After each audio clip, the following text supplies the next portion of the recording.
karibuni kwa ujumbe wa leo. Kwa wale ambao hawakuwa last Sunday, I introduced a sermon from the book of Malachi, katika kitabu cha Malaki, na tunasoma kifungu cha 3 mstari wa 6 hadi wa 12. Na nataka nisome because there is power in reading the word of God. When we carry the Bible, something is happening. When you read the Bible, something is happening. When you live the Bible, something is happening. Hiyo yote ni amen ya mmoja sema. Hiyo ni amen yote ya mmoja sema. I have said that when you carry the Bible, something is happening. Amen. When you read the Bible, something is happening. Amen. When you read the Bible, something is happening.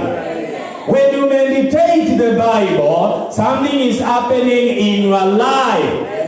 Amen. Asante kwa kunipatia hizo amen. Kwa hivyo we are reading Malachi chapter 3 verse number 6. For I am the Lord, I do not change.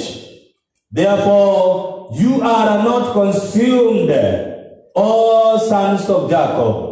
Yet from the days of your fathers you have gone away from my ordinances, and have not kept them. Return to me, and I will return to you, says the Lord of Lords. But you said, in what way shall we return? Will a man rob God? Yet you have robbed me. But you say, in what way have we robbed you? In tithes and offerings, you are accursed with a curse. For you have robbed me, even this whole nation. Bring all the whole tithes into the storehouse, that there may be food in my house. And try me now in these, says the Lord of Lords, if I will not open for you the windows of heaven, and pour out for you such blessing that there will not be room enough to receive it. I will rebuke the devourer for your sake, so that he will not destroy the fruit of your ground, nor shall the vine fail to bear fruit for you in the field, says the Lord of Lords. And all nations will call you blessed, for you will be a delightful land, says the Lord of Lords. May the Lord bless his word. Tuombe pamoja. Baba, katika jina la Yesu Kristo, tasema ni asante kwa maana wewe ni Mungu wetu, Mungu ambaye haubadiliki. Nyakati zinabadilika, watu wanabadilika, waliokuwa wanakutegemea wanabadilika, wanaanza kutumaini na kutegemea vitu vingine. Waliokuwa wanakutumikia kwa kujitolea wanabadilika na wanaanza kuishi na kutumikia miungu mingine. Siku ya leo Bwana, kama vile umetupatia nafasi hii ya kushiriki pamoja katika neno lako, ya kushiriki pamoja mausia yako, ninaomba ya kwamba utaenda kutunenea, ninaomba ya kwamba utaenda kutubariki na kutuinua katika jina la Yesu Kristo. Tunatarajia kula katika meza yako Bwana, kwa maana Yesu alisema mtu hataishi kwa mkate pekee, bali kwa kila neno linalotoka katika kinywa chako. Na kwa hivyo mchana wa leo na adhuhuri ya leo tunaomba kubarikiwa, tunaomba kuinuliwa nawe, tunaomba kula katika meza yako. Mungu wetu ishie milele. Mimi nimesimama mbele ya kanisa lako na mbele ya watu wako ambao wanatutazama katika mitandao yetu ya mawasiliano kama chombo. Ninaomba unitumie kwa ajili ya kunena yaliyo mapenzi yako, na ili jina lako likatukuzwe na kuinuliwa zaidi na zaidi. Bwana, nitumie kama chombo katika mikono yako, ili nikanene jumbe ambao umeweka katika moyo wangu. Katika jina la Yesu Kristo tunaomba na kuamini, na wote tunasema amen, amen, amen. Ningependa kusema kwamba kwa wale ambao hawakuwa nasi Jumapili iliyopita, I introduced a sermon that I have given the title, Seeking the experience of open heavens. Seeking the experience of open heavens. Na Bwana alinipatia ujumbe huu katika hali ya uzito sana, hasa wakati ambao janga la corona limetufahamia katika ulimwengu wote na madhara mengi yakaingia. Watu wakapoteza kazi zao, wengine wakapoteza biashara zao, wengine wakapoteza chakula chao cha kila siku ambao walikuwa wanapata. The Lord gave me this message to help the church understand the times. Kwa hivyo, I am doing a follow-up on that particular topic. But today, I want to share with you on a theme, on the same topic. But I am sharing a theme that I have given in the title, Promises and the Blessings of Tithing. Promises and the Blessings of Tithing. Ni kwamba tunapoendelea na hii tabia ya kutoa fungu la 10 ambalo ni tabia jema, tunapoendelea na hii tabia ambayo ni ya kumtolea Mungu fungu la 10, I want to tell you that there are promises and blessings that accompany those that are tithing. Can I hear an amen? Amen. Amen. Kuna baraka na ahadi speciali ambazo zinafuata wale ambao wanajizoesha tabia hii ya kutoa fungu la 10. Na pia nataka niseme ya kwamba the vice versa is true. Kwa wale ambao tabia hii ya kutoa fungu la 10 sio sehemu yao, kuna laana ambayo inawafuata. Kuna laana baada ya laana. Unajua, nimesoma hapa nikaona kitu ya ajabu katika New King James Version. Leo ninatumia New King James Version. I chose not to use NIV because New King James Version iko na some choice words that I want to bring to you. Na kuna neno hapa ambalo nimeliona ya kwamba you are cursed with a curse. Yani laana ambayo inafuata laana. You are cursed with a curse. When you are not doing as the Lord requires by the practice of tithing, you are cursed with a curse. That is New King James Version. Na ukiona neno inarudiwa mara 2 katika Biblia in the same verse, hapo kuna shida. Kwa hivyo watu wa Mungu, nataka niseme ya kwamba those that are observing the discipline of tithing, the biblical discipline of tithing, there are promises and the good promises of great things that are coming on your way, and there are blessings that accompany the act of tithing. Can I hear an amen? If you are in a position, can you clap for Jesus? Kuna baridi. Can we clap and appreciate Jesus?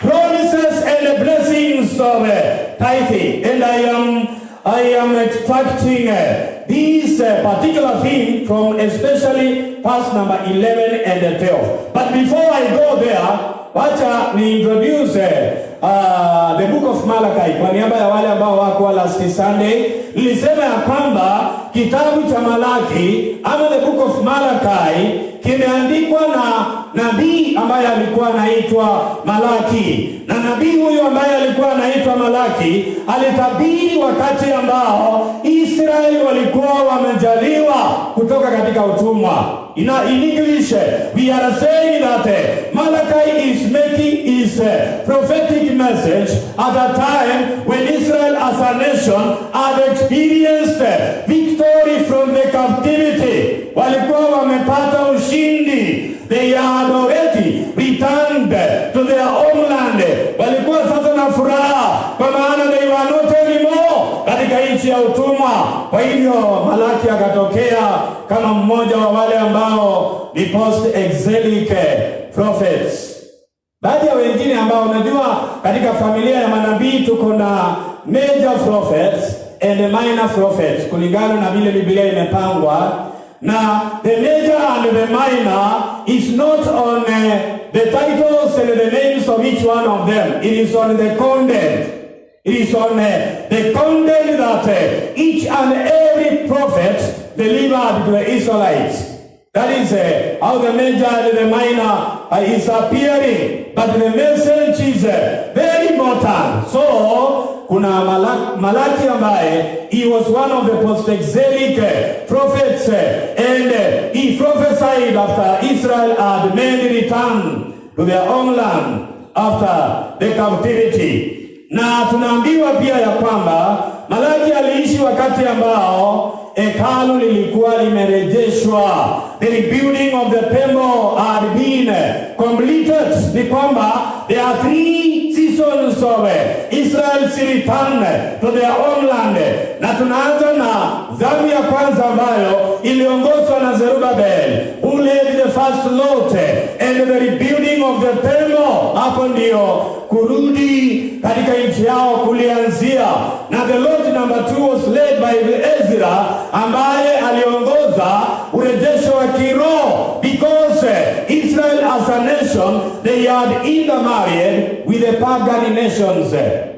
Wale ambao ni wasomi wa our daily devotionals, today I have written from the book of 2 Corinthians, and the verse number 1 of chapter 7, 2 Corinthians, is a reflection of 2 Corinthians chapter 6 verse number 14, ambayo inasema msifungiwe nira pamoja na wasioamini. Kwa hiyo nataka niseme ya kwamba Israel as a nation tayari walikuwa wameanza kufungiwa nira pamoja na the pagan nations, and as a result their faith was being corrupted. So Ezra aliongoza what we call the spiritual restoration of the Israelites. Kundi la tatu iliongozwa na Nehemiah, ambaye he led the rebuilding of Jerusalem walls.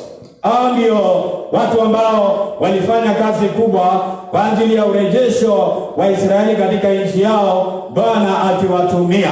Kwa hivyo nataka niseme ya kwamba although Israel as a nation experienced restoration to their own land, their relationship with God was not as it should.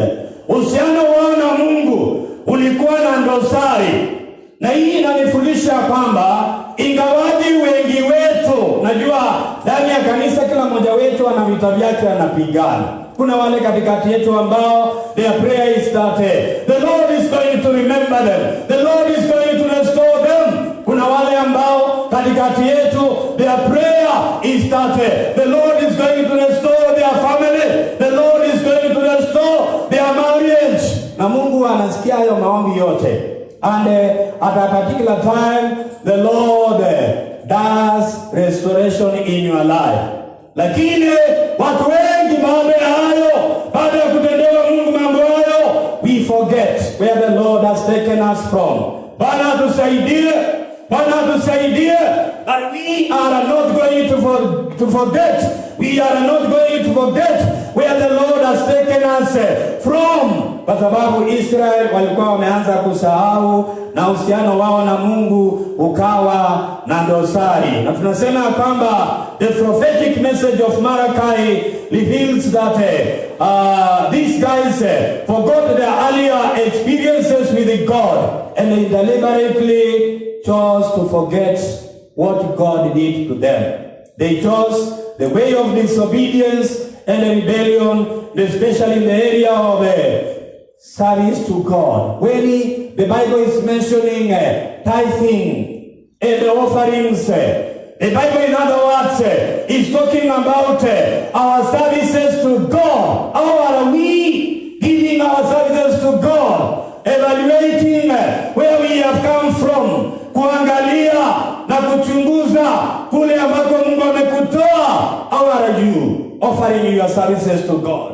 These guys, they were falling short of giving faithful services to the Lord God. And in particular, the Lord touched a specific area. The area of giving their tithes and their offerings Mungu akasema katika sehemu hii you are demonstrating that ingawaje nimewatendea mengi but bado uhusiano wangu na nyinyi ungali na dosari. Ndio maana leo hii katika kuendeleza ujumbe huu nataka niseme ya kwamba there are promises. We are still on our big topic, the umbrella topic, which is the experience of open heavens. Can I hear an amen? Amen? The experience of open heavens. Kwamba Mungu atusaidie bingu zetu sifunguke. Kuna watu ambao bingu yao imefungwa. Wimbo wetu leo tunasema ya kwamba ije Bwana tunaomba. Yupo Mungu wa neema. There is a God of grace. That is the direct translation. Na huyu Mungu wa neema, mvua yake ya baraka inanyesha kwa watu wake. Can I hear an amen? Mvua yake ya baraka inanyesha. Ije Bwana tunaomba. Mvua itufikie. Mvua ya baraka inanyesha. Bingu zimefunguka. Hata kama kuna corona, nilisema ya kwamba don't join to sing some songs. Na hiyo kuna nyimbo zingine ambazo watu wanaimba don't join to sing the chorus. Ya kwamba kwa sababu kuna corona maisha yangu imeenda mbaya. You are making a prophecy over your life. By the way, Bwana Yesu asifiwe kanisa. Amen. Leo tunakaa hadi na Reverend Mwoki. Na sio hata sisi hatujatumia shilingi yetu. Lakini si umeona Bwana ameturebesha. This is how God works. This is how God works. Wewe uko lakini Bwana upande ule mwingine anakuwazia mema. Anaguza watu, wanateremsha baraka katika maisha yako. This is not our doing. Hata nilikuwa ninasema hawa watu walitoa wapi kipimo yangu? But when I was seated here, nikapata ufunuo that hawa watu walioshona hii nguo hawakupima mwanaume, niangalia, walipima mwanamke. Yeah? The bust here. Hii wacha reverence. Walipima mwanamke. Walipima wanasema wewe tukikuangalia na hii tumbo yako na nikaspoti huyo ni nani? Spoti huyo ni nani? Bali tukisimama hivi, haidi ni sawa. I am saying that don't join every song and the chorus. Yani ni kumbaya, pesa zimepotea.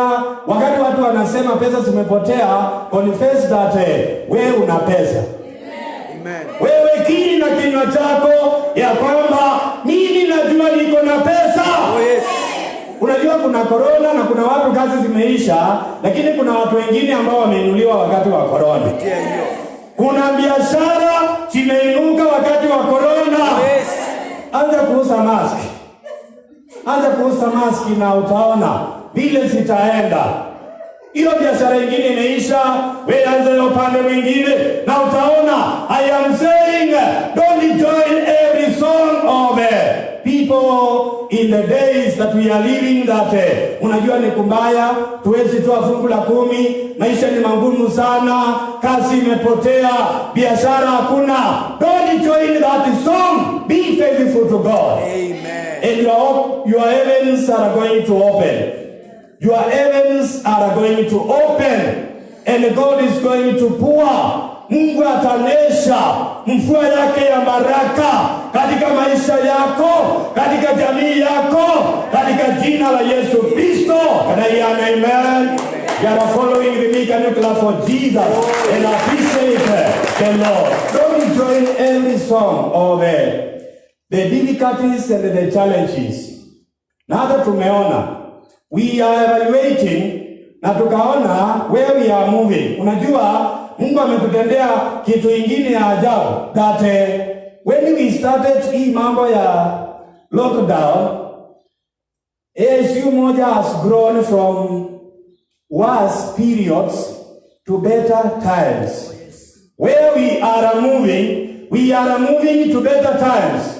Now the better times are not brought about by the thousands of members in LCU moja, but the quality members that God is using in the days that we are living. Amen. Amen. Tumeona watu siku hizi and a revival. Reverend ameomba hapa akasema ya kwamba we look forward to a time of revival, and a time of revival has come. Oh yes.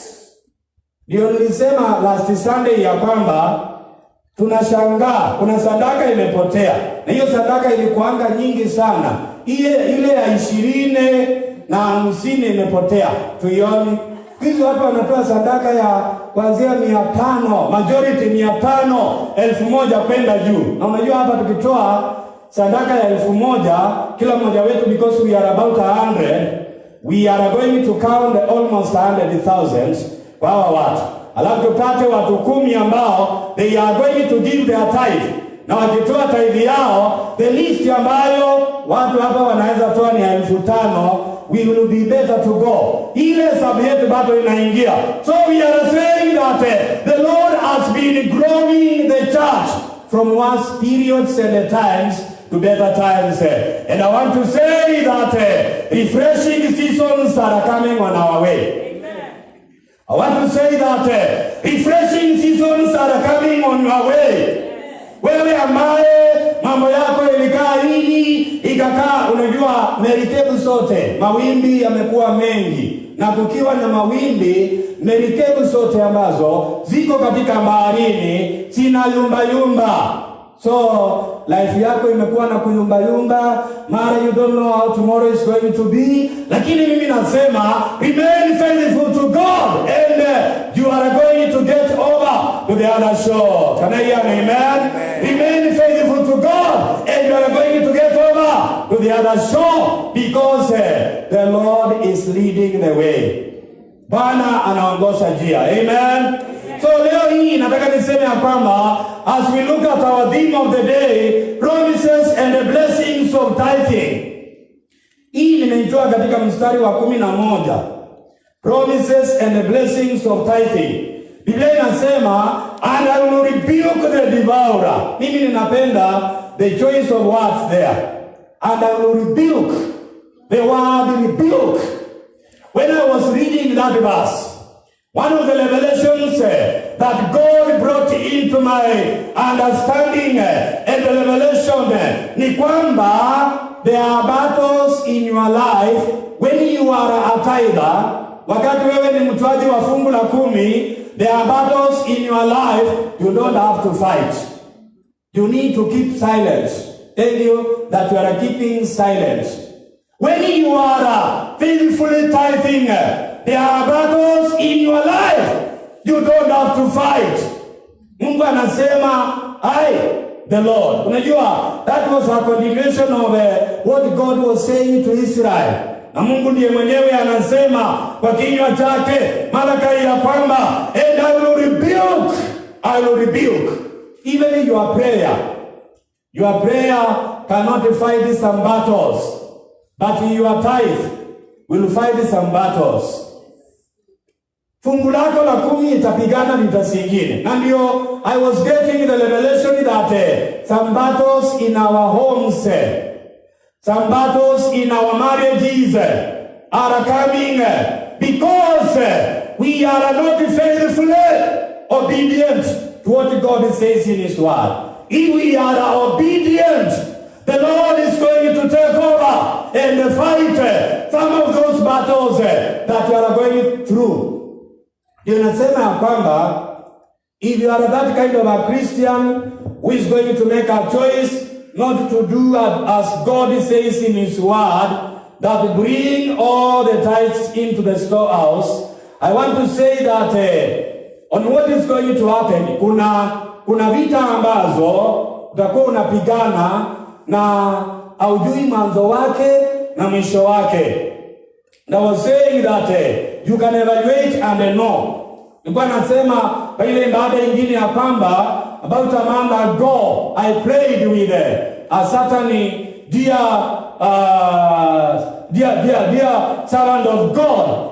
Na tulipoomba na yeye we were praying because after careful observation and evaluation, aliona ya kwamba baadhi ya magonjwa hapa ambayo ninaona in my house, they are not normal. I need to do something about them. Na ndio ninasema ya kwamba when you do your tithing faithfully, na nikasema leo hii ya kwamba jana I was forced, baada ya kusimamisha gari niingie kwa nyumba yangu, nikasikia message imeingia katika ile simu yetu ya payday, because we have it kama wachungaji, because we pray for you. By the way, ndio tulisema na Reverend ya kwamba if you are giving offerings, we know. If you are tithing, we know. Sisi ndio tuko na hiyo simu siku hizi. Haina finance, sisi ndio tuko nayo. We know, tunajua kama unatoa sadaka, kama unatoa fungu la 10, tunajua because tuko na hii simu, and we evaluate with Reverend Mwoki, tunaona huyo ni ngamia. Lakini kuna watu wengine kelele tu, huyo unasikia akiongea, but ukimtafuta katika record hayuko. Biblia inasema hata mbinguni vitabu zitafunguliwa. Amen. There is a book ambayo itafunguliwa. Na watu wengine ni watu ambao ni wa heshima ya hali ya juu, lakini wacha nisimalizie. Watu wa heshima ya juu, lakini you don't see them in the records.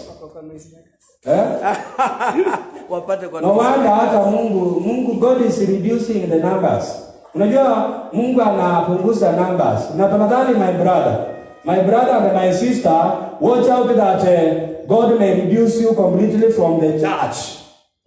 Oh yes. Mungu anaweza akakupunguza, huyo utaingia kanisa, ukae nyumbani, si kanisa imefunguliwa. Mumeona wengine? Hatujawaona, they are listening us from the home. Mungu anaweza akakureduce na njia zake. Sasa ameweka woga ndani yako. You don't want to come because hapo kanisani unaweza shikishwa corona. I tell you, corona is everywhere. Si unaingia hata supermarket, si tunaenda sokoni, corona is everywhere. Kwani hata mikutano hii ya kiserikali, kwenda wapi bungeni, senate, vitu kama hizo, you can get corona from anywhere. But I am saying that it may be a divinely calculated way for God to keep you away if you are not adding value in the church. If you are not adding value in the church, oh yes, God has a way of keeping you away. Hivyo hata Biblia inasema mti ambao hauzai matunda utakatwa na kutupwa. Tafadhali mimi ninaomba usikate na kutupwa. Wewe ukae tu hapo. I know you can bear fruits. Tukiendelea na kunyeshea mvua ya Bwana ya Roho Mtakatifu katika maisha yako. So the Lord is saying here that I will rebuke the devourer for your sake. Hallelujah. Can you clap for Jesus? Yani Mungu anasema, I am going to take over your battles, and I am going to stand between you and whoever wants to devour your life, whoever wants to devour your family, whoever wants to devour your marriage. I am going to rebuke the devourer for your sake. Mimi ninapenda hiyo. Niambia Mungu, nimeinua mikono, Bwana unipiganie. Na mimi nikasema, and I had Reverend Mwoki also following the same footstep, ya kwamba even in this time when income is not enough and salaries are reduced, mimi I am not going to reduce my tithe. Nile ninapewa, I will still make sure that I am going to give whatever I was giving, even when the income was good. And I know that soon and very soon, the reciprocation is going to be great. Amen? Tuko pamoja? Yes, I know. Soon and very soon, the reciprocation is going to be great because the Lord our God is able. Biblia inasema, I will rebuke the devourer for your sake, so that he will not destroy the fruit of your grounds. Nor shall the vine fail to bear fruit for you in the field, says the Lord of Lords. And all nations will call you blessed. You know, these are the same declarations that God said to Abraham in Genesis chapter 12. That Mungu atambariki Abraham awe baraka kwa watu wengine, watu wamuite mbarikiwa. I am saying that the verse number 12, and all nations will call you blessed. That is connecting us with the Abrahamic covenant blessings that God declared unto his chosen. Now, I want to say this, my dear brothers and my sisters, even my viewers and my listeners, that as we continue the biblical discipline of tithing, the following promises and the blessings shall be administered. Number 1, you'll experience divine protection. You are going to experience divine protection. When we are remaining faithful in our discipline of tithing and the giving of offerings, I want to tell you that you will experience divine protection. Kwa naambia baada ile ingine ya kwamba kama corona iko, tumekutana nayo na tumepitana nayo. Kana hiyo amen. By the way, hapa usiseme hujawahi kutana na corona. Tumekutana na corona, lakini Mungu ametulinda. There is a cover under you. There is an umbrella of protection ambayo imekuwa juu yako. Hebu nione kwa mikono wangapi wanaingia supermarket. Unanunua vitu supermarket, kila mtu tunaingia. Na unajuaje mwenye aliyokuwa mbele yako kwamba hakuwa na corona? Unajuaje? So I am saying that divine protection is an assurance for men and women that are practicing faithfully the discipline of tithing and giving of offerings. Now that is coming out from verse number 11. Wakati Mungu anasema, I will rebuke the devourer, that in itself, God is saying, I am going to offer a special divine protection on you and your family and your children and your wife. I am going to offer divine protection. Is an assurance as we obey God in the area of tithing and giving our offerings. Our lives will be under God's protection. Our marriages and the families will be under God's grace and mercy. Our children will be under God's protection. Watoto wako, kuna watu watapata kazi wakati ambao ni wa corona. Kuna watu watapata kazi na watabarikiwa na watainuliwa. Our wealth will be a heritage from God. Tulikuwa nasema kwa ibada ile ingine ya kwamba some of us tumetoka mbali sana. Some of us tumeng'ang'ana sana. Wengine wetu tumekutana umoja hii tukiwa hustlers. Hustlers mko. Bwana Yesu asifiwe. Wewe furahia tu kwa sababu kwenu ulipata mashamba iko.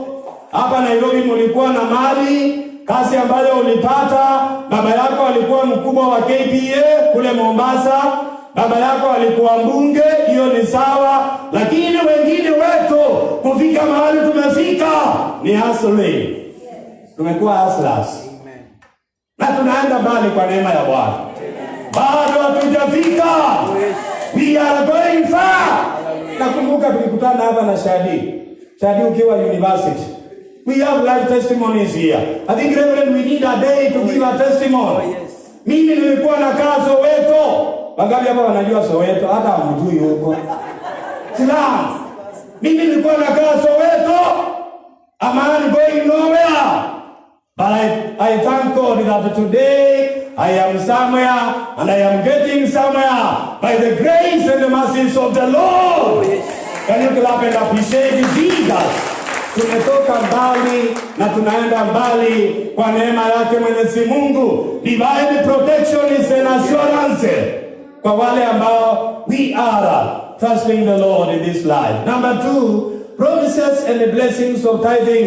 Number 2, you will continue to experience God's providence. Divine providence is very important. Kuna watu wanapeana vitu. Wambunge wanapeana vitu. basari watoto wasome, lakini wakati mwingine zinapotea, hatusioni. But I tell you are help, and I like what David said that msaada wangu tainua macho yangu, msaada wangu utatoka wapi? Daudi akasema msaada wangu utatoka kwa Bwana. Wacha niseme msaada wako hautatokana na MCA. Wacha niseme msaada wako hautatokana na basari ya CDF. Msaada wako utatokana na Bwana. Amen. Kwa sababu ya Mungu watoto wetu watasoma. Yes. If a basari comes on your way, well, okay. Yeah. Kama itakuja on your way, haimaanishi watoto wetu hawatasoma, hatutakuwa mkia, tutakuwa kichwa. Because God is on our side. God is on our side. Yes. Some of you mnajurumia sana. Stop kujurumia sana. Wake up. Last Sunday nilisema kwamba tafadhali don't depend so much on mlango moja. Unajua kuna watu kazi iliisha, biashara iliisha kutoka mwezi wa 3 and you are still seated there. Mungu hataki hiyo. That amounts to laziness. Na wewe brother, wewe sister ambaye you are tolerating laziness, you need to rise up. Opportunities are many. Anza kupiga mandazi na utaona vile watu watakula. Watu watakula mandazi yako kama iko na kitu ingine. Watu watakula chapati yako kama iko na kitu ingine. Anza kuuza sweet. Mimi napenda sana. As we drive along the Nairobi roads, kwa neema yake Mwenyezi Mungu naona mtu mwingine anauza PK, mwingine anauza PK, mwingine anauza tropical. Now watu at the end of the day they make money. They make money. By the way, kama hiyo mlango imefungwa, you need a capital ya 3,000 na uanze kitu ingine. Anza sukuma na utaona vile sukuma zako zitakuwa zinaisha mapema. Kesho yake unaongeza stoko, kesho ile ingine, and you find yourself getting far. Lakini watu wengi ni kwa sababu ya kukua na spiritual short-sightedness. Spiritual short-sightedness. Watu ambao wanaona tu mlango moja. By the way, me I normally say it. Now, I don't fear saying it out. I am not preaching in SU moja because this is the only place I can preach. Naweza kutoka SU moja, asisemi ninatoka. And you still find me preaching because opportunities ya kuhubiri ni nyingi sana. I am here on God's appointment. Can you say amen? I am here currently on God's assignment and appointment. But sio lazima nihubiri umoja. I can even preach somewhere else. Hata najua wengine ambao wanasomanga mbele ya mchungaji wanasema ilube endo bingwe kanisa. Sina haja. I am not planning to open a church, but I am saying that opportunities are many. Oh, yes. Kwani hapa tuko wachungaji wangapi? Damaris anahubiri kwa matatu. That is an opportunity. Kazi inaendelea. Hiyo ni opportunity. Na unaanza onda hiyo kona nyingine upate ya kwamba hapo ndio Bwana amekuwekea, amekubariki zaidi. Na kumbe sisi Reverend Mwoki tunataka kukaa hapa comfort zone when the Lord wants to lift us. Yes. I am saying opportunities are many. Men and the women of God. Tafadhali usitegemee hiyo mlango moja. Milango ya Bwana ni mingi. There is east, west, south and north. North is south, south and west. Hiyo yote ni milango na njia ya Bwana. Open your eyes and see the abundance of blessings that the Lord is putting on your way. Sitegemee kufua nguo. Hii kufua nguo kuna Bwana wahurumie sana. Unajua hapa umoja tunajua. Some corners. Napata wamama wamekaa chini, wanangojea waitwe wakafue nguo mahali. Ni sawa, hiyo ni kazi wanangojea. Lakini I am saying you can go beyond that. You can go beyond kufua nguo na ukaendelea katika maisha yako. Don't reduce your life to a beggar when the Lord has given you 2 hands. Bwana amekupatia mikono miwili. Don't reduce yourself to a beggar. Lakini inaanza katika tithing. Na tithing inaanza katika a changed heart, moyo ambao umebadilika, moyo ambao Bwana anatembea ndani yake, utatenda mambo makubwa na mambo makuu. Ujumbe huo ni mwingi sana, siwezi nikaumaliza siku ya leo. Reverend, nimesema pointi 2, niko na pointi 3, siko hapa, nitaendelea kwa wakati wa Bwana. Mungu awabariki. God bless you. Opportunities are amazing.